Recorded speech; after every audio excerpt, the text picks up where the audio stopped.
करीब रात के 11:15 बज रहे होंगे।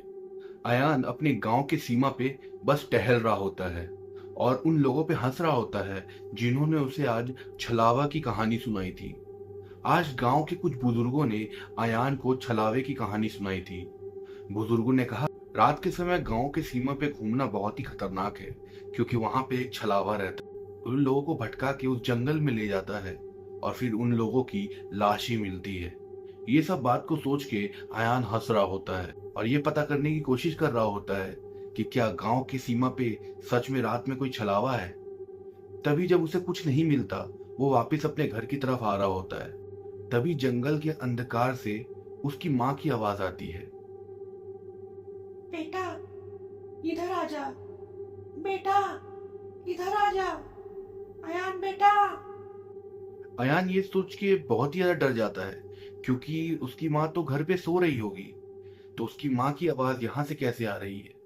तभी उसके दिमाग में उन बुजुर्गों की बात आती है जिन्होंने अयान से ये कहा था कि छलावा आपके प्रियजनों या आपके जानने वालों की आवाज में बुलाता है। कभी कभी तो वो आपके ही फैमिली मेंबर का रूप लेके भी आ जाता है और आपको एक अंधेरी सी या सुनसान जगह पे भटका के ले जाने की कोशिश करता है, और अगर आप उसके साथ चले जाते हैं तो आपकी बस लाश ही मिलती है। अयान को ये पता था कि ये आवाज उसकी माँ की तो नहीं हो सकती, तो ये छलावा ही होगा। अयान डर के मारे कांप रहा था। गांव के बुजुर्गों ने एक बात और कही थी कि जब भी छलावा आवाज दे, वहां से कभी भी भागना मत। अगर तुम भागोगे तो छलावा को पता चल जाएगा कि तुम्हें पता है कि वो छलावा है और वो तुम पे अटैक करने की नई नई तरकीबें निकालेगा।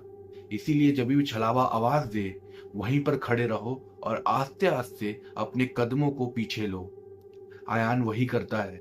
उसे डर तो बहुत लग रहा था, मगर वो धीरे धीरे अपने आंख को बंद करता है और धीरे धीरे अपने कदमों को पीछे लेना स्टार्ट करता है, पहले एक फिर दूसरा।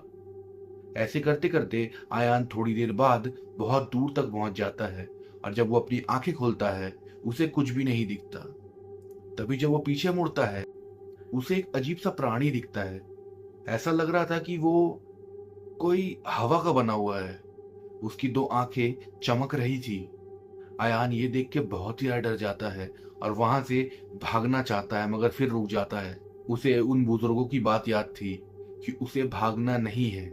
वो अपनी आंखें फिर बंद करता है और अपने कदमों को पीछे लेना शुरू कर देता है। ऐसे करते करते अयान अपने गांव के भीतर तक पहुंच जाता है। जब उसे गांव में एक दो घरों में लाइट जली हुई दिखती है, तो जोर से उनके तरफ ही भागता है और ऐसे करते हुए अयान अपने घर तक पहुंच जाता है। जैसे ही अयान अपने घर के बाहर तक पहुंचता है, वो वहां रुक के थोड़ी सांस लेता है और ये तो समझ जाता है कि छलावा रियल होता है और आज अयान मरते मरते बचा है। अयान जैसे ही अपने घर में घुसने ही वाला होता है, उसे जो सामने दिखता है वो देख के अयान कांप उठता है, क्योंकि दरवाजे पे उसकी माँ खड़ी थी और उसकी माँ अजीबोगरीब तरीके से अयान को देख के हंस रही थी और उसकी माँ के पीछे वही काली परछाई जिसके आंख चमक रहे थे वो थी। और ये देख के अयान चिल्लाता है और सब कुछ शांत हो जाता है।